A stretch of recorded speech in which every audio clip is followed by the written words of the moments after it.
Capítulo 20. Lo primero que hizo Albino Costa de llegada a Guanay fue indagar por la situación del doctor Facundo Carmona, confinado el año anterior junto con el diputado Aniceto Arce y varios ciudadanos del Partido Rojo, como emergencia del frustrado asesinato del presidente Belzú en Sucre. Informáronle que Arce y Carmona se evadieron meses antes en una balsa que poco después se la encontró encallada en la confluencia del río Coroico. Ahí terminaba la noticia. Nadie sabía ni una palabra más sobre el desenlace de la audaz aventura, posteriormente conocida con los relieves y honores de una prodigiosa epopeya. A partir de aquel suceso, redobló el comandante Moruno la vigilancia en torno del poblado, al mismo tiempo que restableció la severidad del trato a los presos y confinados. El nuevo régimen de restricciones y castigo tomó alarmantes caracteres de una ley marcial en pequeño. Personas que desde los comienzos de la cautividad en Guanay permanecían aún refirieron al joven Costa que cierto día, uno de los más calurosos, fueron sorprendidos bañándose en el río Tipuani, que bordea el pueblo. Dos penados por delitos comunes que habían abandonado momentáneamente el trabajo para darse unos chapuzones. Avisado Moruno, los hizo comparecer. ¿Quién les dio permiso para ir a bañarse, grandísimos cangrejos?, estalló abrazado de ira.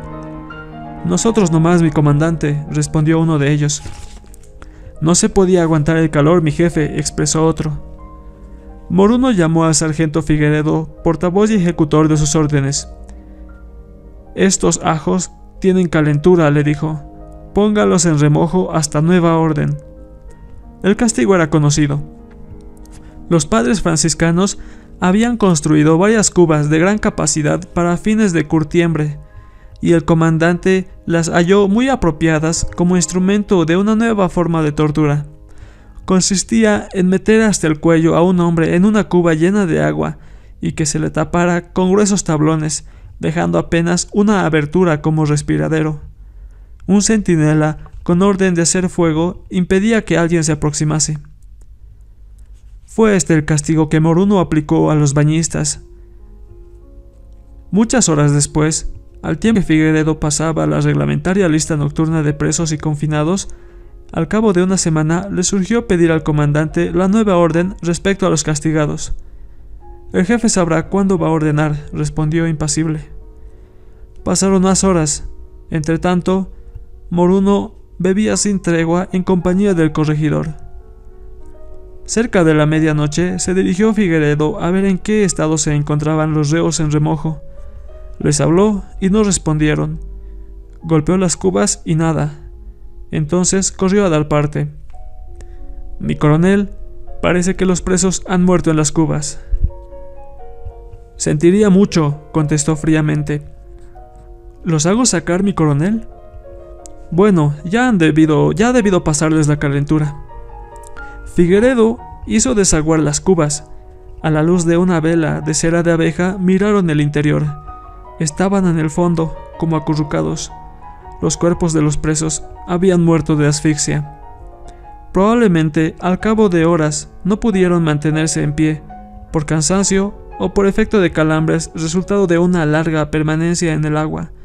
Fueron sumergiéndose hasta ahogarse.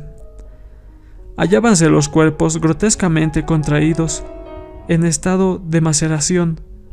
Por orden de Moruno, fueron embutidos en costales previamente lastrados de piedras, y esa misma noche arrojados desde una balsa al remanso de la confluencia. Todos los cautivos trabajaban ineludiblemente de sol a sol, incluso los enfermos. Solamente los moribundos quedaban exentos. Algunos rebuscaban oro en las arenas ribereñas, volteando piedras, escarbando el subsuelo, lavando la tierra, todo para el comandante. Centinelas de vista, prontos a despanzurrarlos a bayonetazos, impedían la menor ocultación del precioso metal. Otros penados desherbaban las chacras o despejaban monte para levantar nuevas. Solían también ocuparse de construir viviendas o de reparar las antiguas, mientras que los más robustos hacían el oficio de bueyes, dándole vueltas al tapiche en molienda de caña. Si bien los delincuentes comunes o tenidos por tales se sometieron sin dificultad al ejercicio de estas labores, padecieron en cambio los políticos. Manos ociosas, delicadas, que solo habían manejado la peñola curialesca, se ampollaron con los primeros machetazos por la fatiga muscular y en el hervamiento del cuerpo. Al fin de cada jornada quedaban como apaleados, desplomábanse en sus vasijas, sin ánimo para moverse, ni aún para recibir su respectiva ración alimenticia. Muy apenas volvían a levantarse al día siguiente para reanudar la tarea. Después del oro y la quina que se explotaba también, la caña era producto que más interesaba a Moruno, porque el zumo de guarapo se destilaba en una falca de madera y se extraía del cañazo, ruin aguardiente con el que se mantenía el normal estado etílico, mientras que con parte del oro rescataba leoninamente corteza de quina, de la que remitía cargamentos a Mapiri por vía fluvial, para su venta o trueque con determinados artículos que a su vez mercaba con lucro desmedido. Los soldados se ocupaban solamente de vigilar día y noche a los forzados. El ocio era la recompensa de su desventura. En cambio, las clases desempeñaban por lo menos el papel de verdugos. Cuando alguien incurría en falta, ahí estaban ellos, para atizarles la cantidad de latigazos que prescribía Moruno. No entran en la cuenta los pocos azotes que por propia iniciativa administraban los clases y soldados, ni los que en raros brotes de magnanimidad solía ordenar el comandante. Tírenle unos 50 nomás, en lo parado. Entonces podía tranquilizarse el agraciado, y hasta sentirse feliz de no sufrir castigo más duro, porque otras veces, cuando no estaba aquel en vena de suavidades ni ternezas, sentenciaba: «Estírenlo». Esta era la voz de mando terrífica, expresiva de insania nefaria, que desgarraba el alma al penado antes que le desgarrasen las carnes a punta de látigo. «¿Cuántos le sonamos, mi coronel?», consulta Figueredo. «Tírenle 200». Era la cantidad mínima para un estirado. Los esbirros lo tenían boca abajo y le quitaban el calzón. En vano profería súplicas lastimeras, gritos de pavor, invocaciones a Dios y a la corte celestial. Con ello no conseguía otra cosa que exacerbar la crueldad del comandante, que extremaba la orden. «Pa' que no sepa chillar antes de nada, tírenle 500». Una vez que le sujetaban las extremidades en 4 estacas permanentemente clavadas en el suelo, un soldado se le sentaba en el dorso y le oprimía la cabeza para impedirle todo movimiento reactivo. Entonces comenzaba el flagelamiento en presencia del jefe, que llevaba la cuenta. El ambiente se poblaba de berridos profundos, de aullidos tajantes que repercutían con los ecos infernales del ámbito de la quebrada. Después, a medida que avanzaba la faena, solo se oían broncos gruñidos y más tarde, ya ausente la sensibilidad del mermado organismo, fatigosos resoplidos a los que seguían un leve estertor. Concluida la tormentosa función, se le cauterizaba los glúteos, desencarnados con sal molida o con ceniza. Suelta ya la piltrafa humana, se iba reptando o la llevaban a rastras como un despojo hasta la cabaña inmediata para que la recoja quien quiera cuidarla. No solamente los reos y confinados estaban sometidos al despotismo salvaje de Moruno, sino también la pequeña población permanente, los queridos neófitos del padre Opicini. La desobediencia y el propósito de fuga se consideraba como graves delitos pasibles de 1.000 a 2.000 azotes dosificados en raciones parciales por día, aunque rara vez el penado llegaba al final, porque si no fallecía de pronto, se le gangrenaban las heridas o se le aguzanaba hasta las entrañas.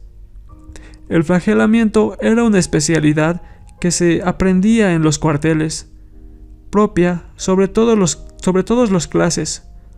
Constituía una de las mejores pruebas de eficiencia para aspirar a un ascenso.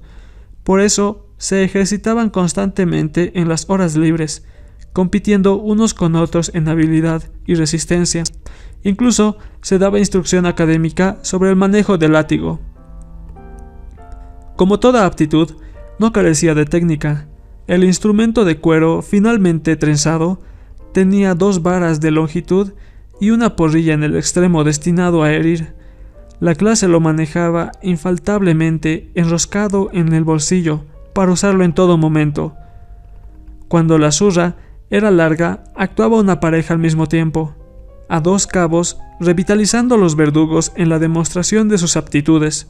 Descargaban alternativamente, con rítmica maestría, silbantes latigazos que caían como ascuas sobre la piel inerme del torturado.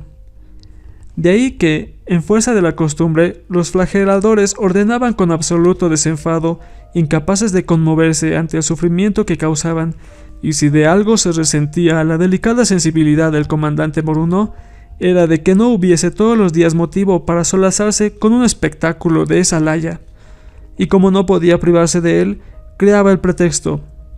Así se vivía en Guanay, desde la evasión de Arce y Carmona hasta la llegada del mayor Rengifo.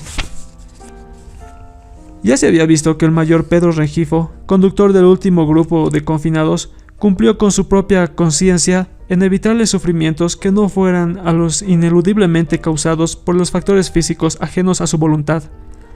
Así pudieron llegar a Guanay, en condiciones menos penosas que las presumibles, lo cual disgustó a Moruno, que había desempeñado igual comisión, dejando en los abismos del camino despojos humanos para festín de los buitres. Desde el primer momento, ambos comandantes se tuvieron recíproca antipatía. Moruno hablaba en tono autoritario, y Rengifo le correspondía con marcado desprecio. Al día siguiente de la llegada de este, conversaba con él sobre el viaje y el estado físico de los confinados. «Se ve que los ha traído usted como a señoritas», dijo Moruno con sorna. «Los he conducido», repuso Rengifo, «como hace toda persona civilizada, y dándoles el trato considerado que les corresponde». «Muy bien, mi mayor. Me hacía falta un hombre como usted, que reemplace a los frailes franciscanos en la tarea de civilizar a los neófitos, criminales y confinados que tengo a mi cargo». «Sin excluirse usted, por supuesto», respondió Rengifo, que estaba informado de las fechorías de Moruno. «Estamos hablando oficialmente, y le exijo guardar el respeto que un inferior en grado debe a su superior. Entonces usted, que es un simple asimilado, debe cuadrarse para hablar conmigo». «No le tolero más, mayor Rengifo», vociferó el miliciano. «Queda usted detenido en esta guarnición, sujeto a mi autoridad, por orden del señor subprefecto de la Recaja». Dicho esto, le presentó la orden que efectivamente había impartido el subprefecto Alquiza, de la que fuera portador uno de los gendarmes. Leyó Rengifo el documento y después de echárselo al bolsillo profirió: «Usted y el subprefecto Alquiza se van a freír monos, ¿entiende usted?». Seguidamente se puso a escribir y al cabo entregó a Moruno un papel que decía: «Orden de guarnición. Desde el día de hoy quedan sin efecto las órdenes anteriores y se suprimen todas las restricciones y castigos a los confinados políticos, presos comunes y población civil de Guanay y su jurisdicción». Tardó Moruno en leer el papel, dudando de la seriedad del contenido. «Usted quiere bromear conmigo», dijo al fin. «Nada de broma», expresó Rengifo. «Fírmelo en el acto y ordene usted que se lea a las 4 esquinas de la plaza». «Yo no puedo firmar esto. Usted trata de subvertir el orden y anular mi autoridad. Ya le he dicho que firme, y no quiero repetir la orden». «Sargento Figueredo, números armados, enseguida», gritó Moruno, con el propósito de reducir a prisión al mayor. Al mismo tiempo extrajo Rengifo la pistola enfundada que tenía en su cinturón, y con calma que preside las grandes resoluciones, le intimó: «Absténgase de gritar y firme usted sobre la marcha antes que yo cuente hasta 3». Frente a la actitud decidida del mayor, el terrible y a la vez poco valeroso comandante Moruno, el diabólico dueño de vidas, no tuvo otro recurso que firmar. Cierto que con pulso trémulo por el miedo y por el etilismo, mirando el soslayo que el arma de Rengifo tenía encañonada. Minutos después, resonó en la cuenca del poblado el tono de corneta que llamaba a reunión. Luego, ante la curiosidad general, fue el propio Moruno quien leyó la orden de guarnición, obligado también por Rengifo. Concluido el pregón, En las 4 esquinas de la plaza, el mayor Rengifo estrechó la mano de Moruno diciéndole: «Ahora quedamos en paz». Después se dirigió a la sordada multitud que comentaba el suceso y le habló en estos términos: «La orden que acaba de expedir el señor comandante de la guarnición es bien clara. No quiere decir que los presos y confinados quedan en disposición de abandonar el lugar, sino que les exime de los castigos y abusos acostumbrados, y les concede alguna libertad dentro de la guarnición. Prevengo que si alguien trata de fugarse, yo seré el primero en proceder en su captura y aplicarle la sanción correspondiente». Enseguida se dispersó la multitud, compuesta en su mayor parte de pobladores nativos. Cada uno de los concurrentes llevó una impresión de asombro inexplicable, pero en todo caso, grata de los sentimientos cristianos de la comunidad. Por cierto, que el ex redactor de la época, Aniceto Taboada, presentó libreta y lápiz en mano del acontecimiento del día, anotándolo con todos sus pormenores. Desde entonces no se oyeron más los lastimeros ni alaridos horripilantes, como tampoco se vieron ojos desorbitados de espanto ni rostros desfigurados de terror. Sin recurrir a medios violentos, pero sí con bastante energía, el mayor Rengifo impuso a Moruno ciertas normas que aplicaron los rigores de cautiverio. No les perdería de vista, ni le daba lugar a entendimientos con sus secuaces, menos aún a remitir ningún mensaje a las autoridades de Sorata u otros lugares. Por su parte, los presos y confinados correspondieron lealmente a la libertad puesta en práctica. Cierto que trabajaban libremente, a voluntad, para cubrir sus necesidades, mas no en beneficio exclusivo de Moruno ni de nadie. Muchos pudieron de este modo reunir pequeñas cantidades de oro, que vendidas a los rescatadores les habilitó para reponer sus ropas andrajosas y aún para hacer algunos ahorros. Las relaciones que mantenía Rengifo y Moruno eran, pues, aparentemente llevaderas, en realidad distanciadas, siempre por el mutuo recelo. Mientras el primero trabajaba constantemente para mejorar las condiciones urbanas y sociales del poblado, el otro se aislaba para beber a gusto, encerrándose en la vivienda de alguna mujer forastera que ejercía el comercio ambulante. Entretanto, Albino Costa se encargó, de acuerdo con el mayor Rengifo, de atender la salubridad de la población. No eran pocos los lesionados por efecto de las tropelias de Moruno. Viajeros procedentes de Mapiri y otros lugares malsanos habían propagado las fiebres palúdicas. Presentábase a menudo casos de disentería, como tendencias epidémicas, y no faltaban accidentes propios de la vida selvática. De tal suerte tuvo Costa bastante trabajo, a la vez que vasto campo de aplicación y experiencia profesional. Solo 3 meses duró sosegada la situación de los confinados y los pobladores de Guanay, porque el mayor Rengifo, creyendo haber humanizado definitivamente las modalidades de la vida colectiva y también cansado de una permanencia incómoda a la que no estaba obligado sino por arbitrariedad del subprefecto, asistió su pequeña tropa y se fue con ella, dejando un abismo de pesadumbre y una montaña de negros presentimientos. Con acento de angustia y con ojos escarchados de lágrimas les rogaban permanecer, y como era instructuosa la presentación de retenerle, concluían bendiciéndole: «Vaya con Dios, mayor Rengifo, que Dios lo bendiga».